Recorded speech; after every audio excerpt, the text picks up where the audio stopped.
A wonderful morning to all the plants enthusiasts out there. Thank you very much for joining me. And as usual, all the best in what you are doing today. This is a Anthurium Forgetii silver, pretty much a juvenile. This is some of the unpleasant tasks that I got to do. Took it home a couple of weeks ago and it's not doing well. I think it's because of the rain. Too much water. The uptake of water is too much. So we have the yellowing of the leaves, oedema, followed by yellowing and browning of the leaves. This is also at the beginning of oedema. All right. Let me just point out to you. This is the place. All right. I have to repot this using a more porous substrate so that the substrate will dry faster to avoid oedema again. In order to repot, I have to uproot this plant. I got to get it out from the pot, which is should be very easy. Just tease it out.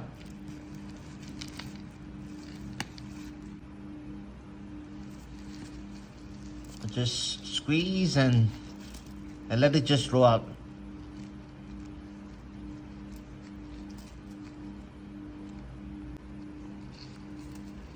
All right, this out.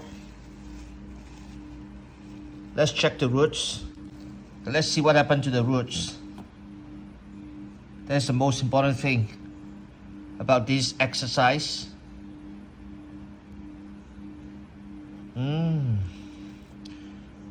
Not a lot of roots.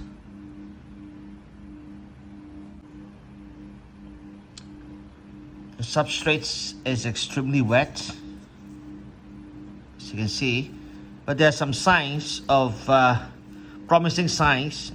There's hope for this, even though it looks like the roots are in bad shape. These are some of the white. So there's one primary root going down, but it is fragile. Let's take a look at the shoot. There's a shoot here. All right, index finger. Right, the root is the shoot is coming out. Not too bad, not too bad.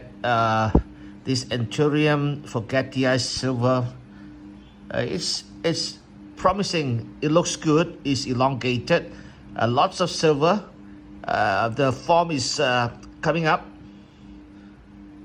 but it will remain a promise, a potential good future.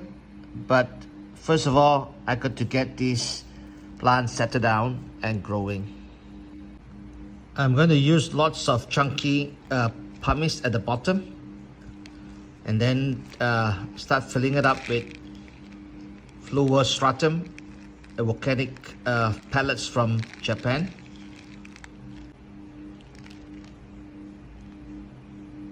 So here it is, the plant is in, and I'm going to fill it up with the volcanic black pellets from Japan. Well, finally it is in. Lots of fluorostratum, volcanic pellet from Japan, all the way down. Long cup. I prefer this so that it will not get root rot. I make sure that I have a cm or two of water at the bottom, and the pellets is going to wick it up and feed the roots and the plant.